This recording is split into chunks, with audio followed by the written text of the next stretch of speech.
Hello everyone, welcome to learner B. I am Shivani Chauhan. इस video में हम क्लास 7th ज्योग्राफी की बुक का चैप्टर 3 आर चेंजिंग अर्थ के एनसीईआरटी के क्वेश्चन आंसर्स देखेंगे।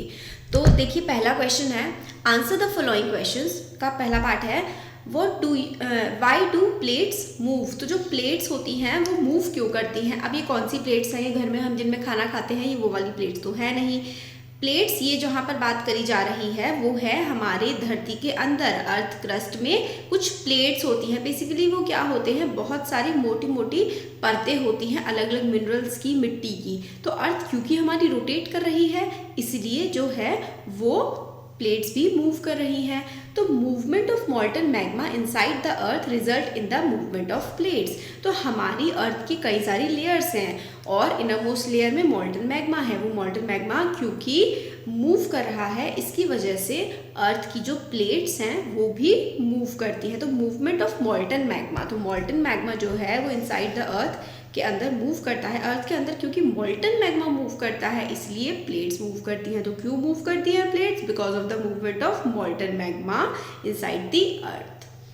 नेक्स्ट देखिए क्वेश्चन है what are exogenic and endogenic forces. तो एक्सोजेनिक और एंडोजेनिक फोर्सेस कौन कौन सी होती हैं? देखिए, एक्सो का मतलब होता है बाहर का, एंडो का मतलब होता है अंदर का। तो एक्स मतलब होता है एक्स गर्लफ्रेंड, मतलब बाहर चली गई, अब लाइफ में नहीं है, ठीक है। तो एक्सो मतलब बाहर का, यानी कि अर्थ के बाहर की चीज़। एंडो यानी कि अर्थ के अंदर की चीज़, आप समझ सकते हैं। तो movement of earth is divided on the basis of the forces which causing them. तो अर्थ की जो मूवमेंट होती है वो कई चीज़ों पे डिपेंड करती है, जैसे कि forces that act in the interior of the earth are called endogenic forces.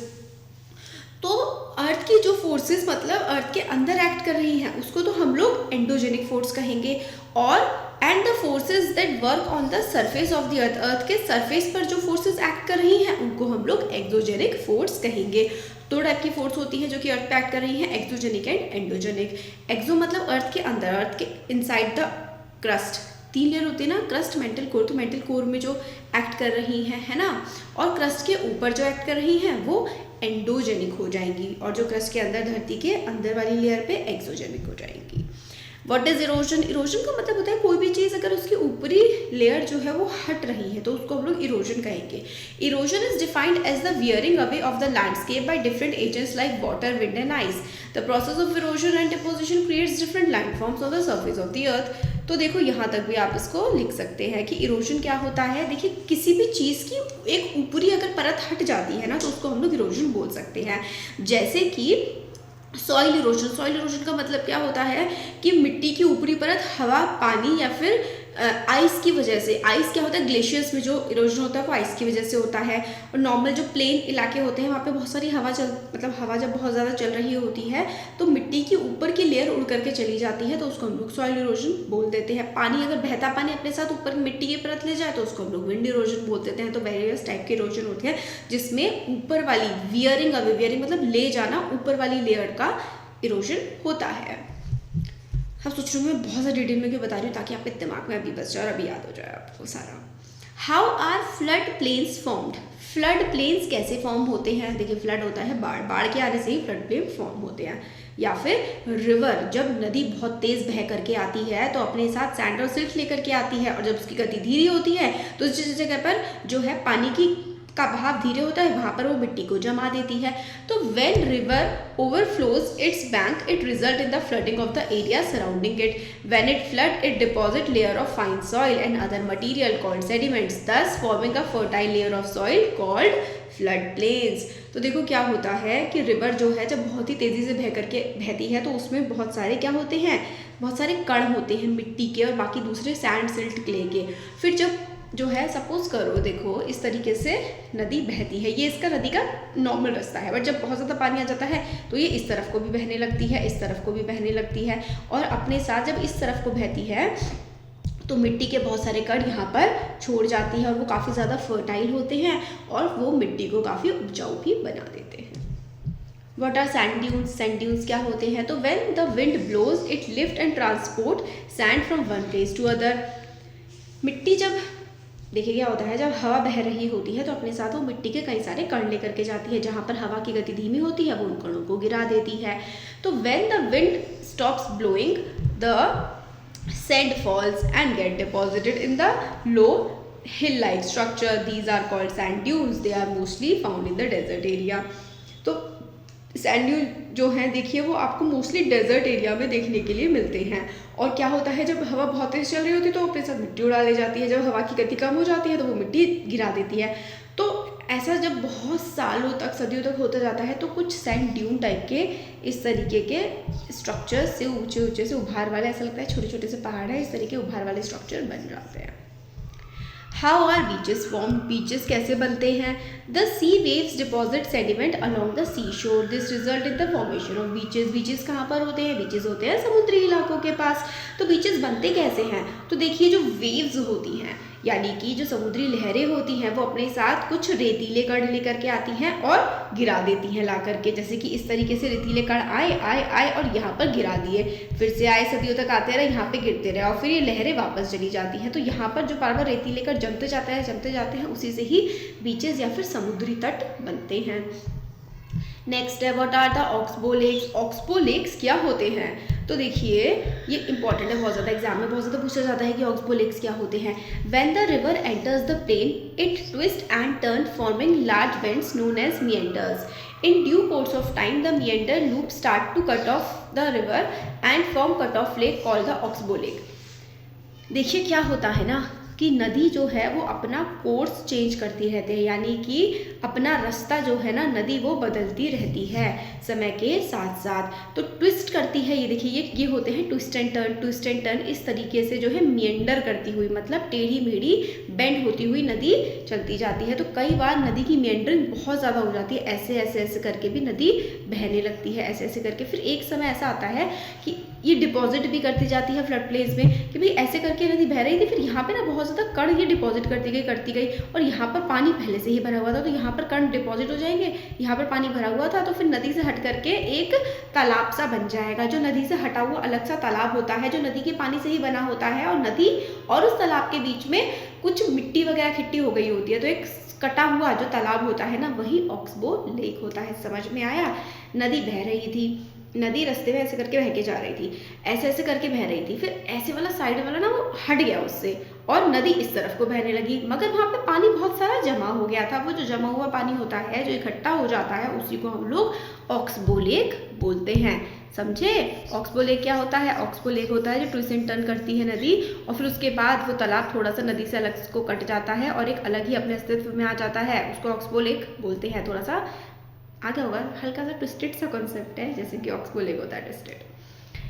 Tick the correct. Which is not an erosional feature of sea waves? Erosional feature इनमें से सी वेव का कौन सा नहीं है, ये हम लोगों को बताना है। तो बीच जो है वो इरोजनल फीचर नहीं है, बीच तो एक डिपोजिशनल फीचर है।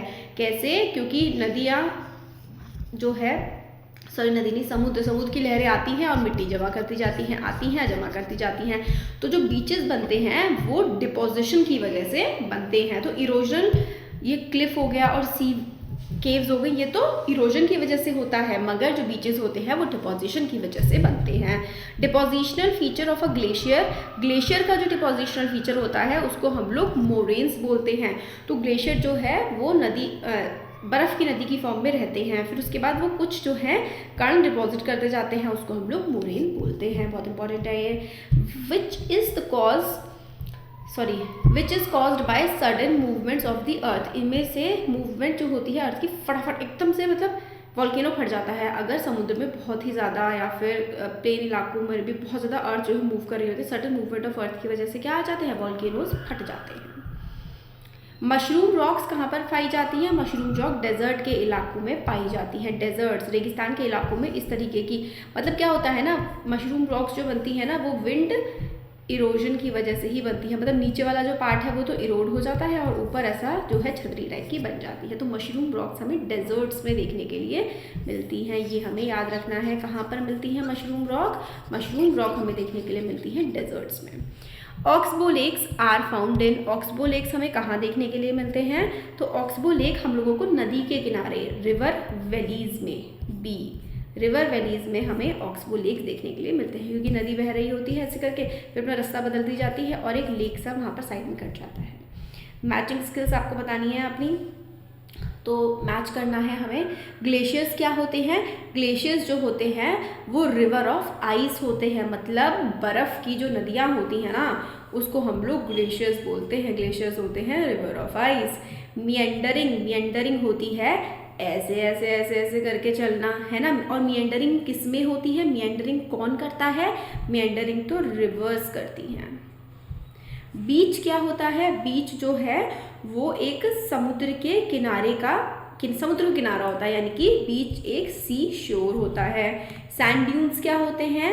सैंड ड्यून्स जो हैं वो इस तरीके के ऊपर ऊपर ऐसे स्ट्रक्चर्स होते हैं, ठीक है। तो सैंड ड्यून्स जो हैं वो होते हैं मशरूम रॉक का एक पार्ट आप कह सकते हैं, ठीक है।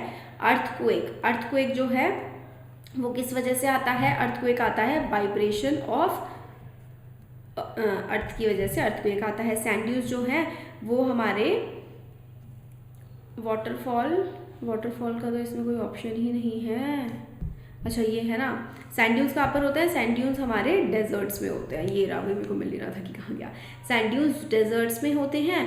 और जो वाटरफॉल होते हैं, वाटरफॉल कहाँ पर पड़ते हैं? वाटरफॉल देखो रिवर पे पड़ते हैं और मिएंडरिंग भी रिवर में ही होती है। तो सेकेंड वाला हम लोग बेस्ट हार्ड बेड रॉक से भी मिला सकते हैं। हाँ, हम इससे ज़्यादा अच्छा मैच करेगा। देखो ये मिएंडरिंग जो है वो रिवर में तो होती है मिएंडरिंग, बट मिएंडरिंग हार्ड बेड रॉक वाले इलाके में ज़्यादा होती है। और यहाँ पर आप देखेंगे तो वाटरफॉल जो है वो नदी पे बनता है। ये नीचे वाला रह गया था, इसलिए देखिए यहाँ पे मैंने मिएंडर जो है रिवर से पहले क्यों मैच किया था, वो देखो इसलिए कर दिया था मैंने मैच क्योंकि रिवर ही मिएंडर करती है, मगर मिएंडरिंग कहाँ पर होती है? हार्ड बेड रॉक में मिएंडरिंग होती है। और वाटरफॉल जो है क्या होता है? झरना टाइप का आप कह सकते हैं।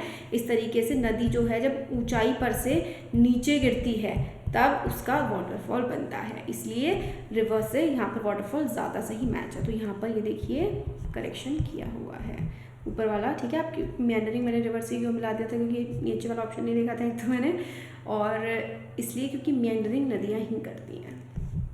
ये वाले सर करेक्ट आप देख लीजिएगा। Give reason. Some rocks have the shape of mushroom. कुछ रॉक्स की मशरूम जैसी शेप होती है क्योंकि सॉइल इरोजन हो जाता है उसके नीचे, मतलब विंड इरोजन की वजह से नीचे सॉइल हट जाती है नीचे वाले पार्ट की। Some rocks have the shape of mushroom because in desert wind erodes the lower section of the rock more than upper section which makes the base of the rock narrow और upper wide giving it shape of a mushroom. मतलब क्या होता है? Deserts में नीचे वाले part में तो इरोजन ज़्यादा हो जाता है बजाय कि ऊपर वाले पार्ट में, तो ऊपर वाला जो है मशरूम जैसा बन जाता है, नीचे वाला पार्ट ज़्यादा इरोड हो जाता है। फ्लड प्लेन्स जो होते हैं वो वेरी फर्टाइल होते हैं। तो flood plains are very fertile, flood plains बहुत ज़्यादा फर्टाइल होते हैं because at times when river water overflows it result in the flooding of the neighbouring areas. This deposit a layer of fine soil and other sediments on the bank of the river which leads to the fertile flood plains। तो देखिए जो नदी होती है ना बहती हुई आती है वो सैंड और सिल्ट अपने साथ लेकर के आती है, और वो सैंड और सिल्ट जब ज़मीन पर जम जाते हैं ना वो बहुत ज़्यादा उपजाऊ बना देते हैं उस ज़मीन को। तो फ्लड प्लेन्स बहुत ज़्यादा फर्टाइल होते हैं क्योंकि एक फाइन सॉइल की लेयर जम जाती है नदी के पानी के द्वारा उस इलाके में। तो बहुत अच्छे जो सेडिमेंट्स होते हैं और फाइन सॉइल होती है वो नदी का पानी लेकर के आता है, इसलिए फ्लड प्लेन्स जो है वो बहुत ज़्यादा फर्टाइल होते हैं। Sea caves are turn into stacks. Sea caves जो है वो स्टैक्स में कन्वर्ट हो जाती हैं। तो when the cavities in the sea caves become bigger and bigger, only the roof of the caves are left over, which form sea arches. Further, due to erosion, the roof vanishes and only the walls stay intact, turning the sea caves into stacks. तो सी caves जो होती हैं केव की form में उस पर और ज़्यादा जो है सी वेव्स पड़ती जाती हैं और ज़्यादा उसका इरोजन हो जाता है और वो स्टैक्स का फॉर्म ले लेता है। Building collapse due to earthquake. Earthquake जब आता है तो बिल्डिंग्स जो है वो कोलैप्स कर जाती हैं। क्यों? क्योंकि वे बहुत ज़्यादा वाइब्रेशन होती है, उसकी वजह से बिल्डिंग्स गिर जाती हैं। When the lithospheric plate move, the surface of the earth vibrates, and then these vibrations travel outwards from the epicenter in the form of waves, which leads to sudden movement and result in the collapse of the building। तो बहुत ज़्यादा तेज़ vibrations होती हैं, movement होती है, उसकी वजह से कई बार बिल्डिंग्स गिर जाती हैं। तो ये हम लोगों ने देखी क्वेश्चन आंसर्स। वीडियो पसंद आया तो लाइक करें, चैनल को सब्सक्राइब और शेयर करें। Thank you.